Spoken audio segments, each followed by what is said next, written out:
आता डोळ्यांच्या सर्व आजारांवर अत्याधुनिक उपचार कणकवलीत, तेही अगदी माफक दरात. नॅप आय हॉस्पिटल मिरज संचलित विवेकानंद नेत्रालय आणि रेटिना सेंटर मध्ये आजपर्यंत 15,000च्या वर डोळ्यांची ऑपरेशन्स, विना टाका विना इंजेक्शन मोतीबिंदू शस्त्रक्रिया, डोळे तपासणी, चष्मा, तिरळेपणा आणि डोळ्यांच्या सर्व आजारांवर उपचार. डायबेटिक आणि उच्च रक्तदाब असलेल्या रुग्णांवरही डोळ्यांचे उपचार. आजच संपर्क करा विवेकानंद नेत्रालय आणि रेटिना सेंटर, प्रहार कार्यालयाच्या शेजारी, सनराइज टॉवर, श्रीधर नाईक चौक, मुंबई गोवा हायवेवर, कणकवली.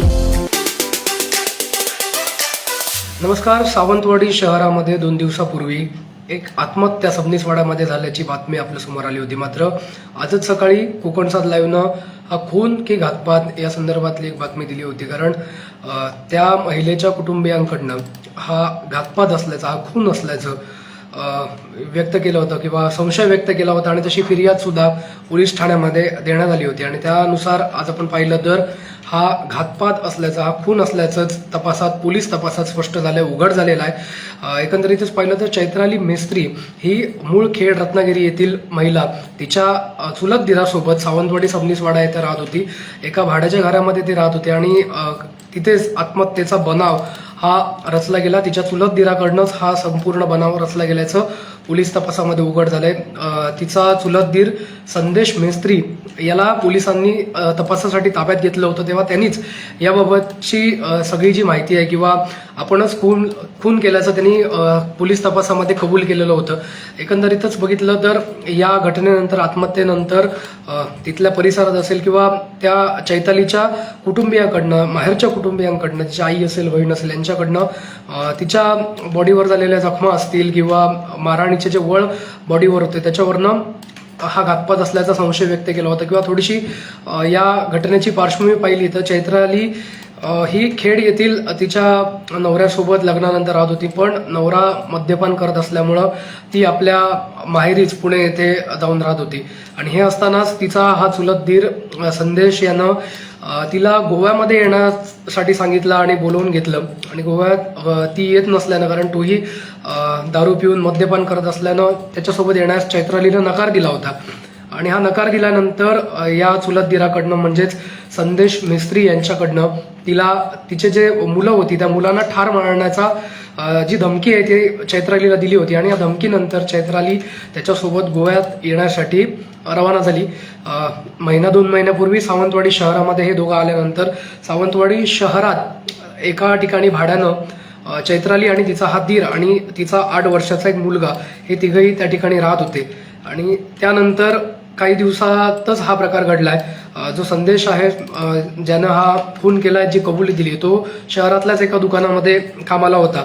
आणि एकंदरीतच पाहिलं तर 2 दिवसापूर्वी खून केल्यानंतर आत्महत्येचा बनाव हा संदेशकडनं रचण्यात आला. नेमकी ही जी वस्तुस्थिती आहे ही त्या मृतदेहाच्या शवविच्छेदनाचे जे रिपोर्ट आलेत त्याच्यावरनं स्पष्ट झाली. पोलीस निरीक्षक ऋषिकेश अधिकारी यांनी ही माहिती दिली आणि अगदी 2 दिवसामध्ये या संपूर्ण घटनेचा छडा जो आहे तो सावंतवाडी पोलिसांकडनं लावण्यात आलेला आहे. आत्महत्येचा बनाव त्या संदेशनं कसा केला, ती संपूर्ण जी घटना आहे ती मी तुम्हाला थोडक्यात या ठिकाणी सांगतोय.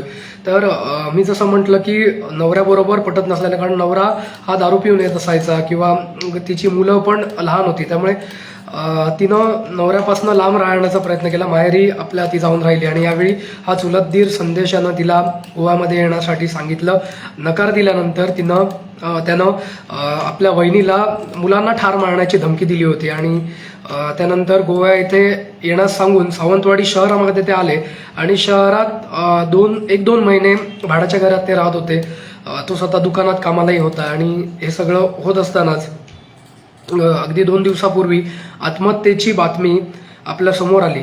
आणि हा जो प्रकार आहे हा कसा घडला याच्याबद्दल संदेशनं संपूर्ण हकीकत जी आहे ती पोलिसांना सांगितलेली आहे. तर ज्या दिवशी आत्महत्या झाल्याचं भासवलं गेलं तेव्हा तिच्यासोबत, त्या विवाहितेसोबत 8 वर्षाचा तिचा मुलगा सुद्धा त्या रूममध्ये होता, त्या भाड्याच्या घरात होता. आणि दुपारच्या सत्रात जो दीर आहे तिचा संदेशनं तिला बाजारामध्ये येण्यास सांगितलं.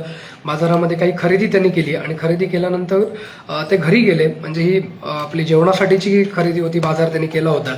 आणि त्यानंतर घरी गेला असता साधारण 10:30 वाजता तो कामावर निघून गेला आणि दुपारी 1:30 वाजताच्या सुमारास घरी जेवणासाठी आला असता तिनं जो लहान मुलगा 8 वर्षाचा चैतालीचा होता त्याला बाहेर खेळण्यासाठी पाठवलं आणि यावेळी जेवण का केलं नाहीस किंवा वाढलं नाहीस याच्यावरनं शाब्दिक वाद जो सुरू झाला, दोघांमध्ये खडाजंगी सुरू झाली शाब्दिक.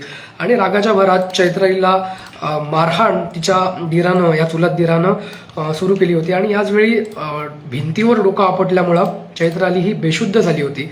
आणि यावेळी तिला त्यानं हॉलमध्ये किचन पासून हॉलमध्ये फरफटत नेलं, ओढत आणलं आणि जे छपराचे वाशे आहेत तिला लटकवलं आणि ठार मारलं. म्हणजे आत्महत्या भासवायचा प्रयत्न त्यांनी केला आणि ती जिवंत आहे की मेली आहे हे पाहण्यासाठी तिला स्टोव पेटवून पायाला चटके सुद्धा देण्याचा प्रकार त्याच्याकडनं केला गेला किंवा ओढणी कापून तिला खाली उतरवत संपूर्ण बनाव रचला गेला की ही आत्महत्या असल्याचं हे केलं. त्या मुलाला बोलवून पोलिसांना या घटनेची कल्पना देऊन पूर्णपणे आत्महत्या असल्याचा भास हा तिच्या चुलत दीरानं निर्माण केला.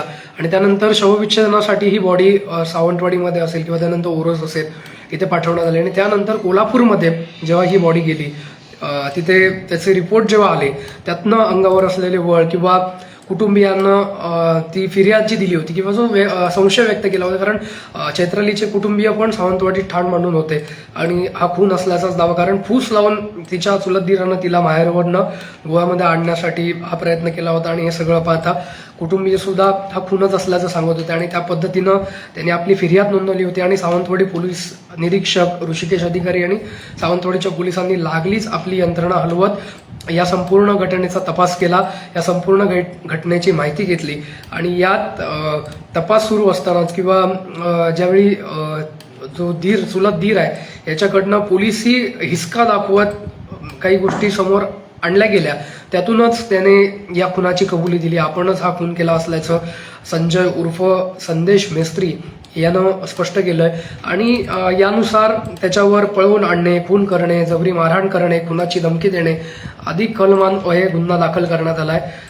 आणि जो विवाहिता जी चैत्राली मेस्त्री होती तिचा मृतदेह जो आहे तो तिचे पती निलेश मेस्त्री यांच्या ताब्यात देण्यात आलाय. तर 8 वर्षाचा जो त्यांचा मुलगा आहे त्याला बालसुधार गृहात ठेवण्यात आलाय.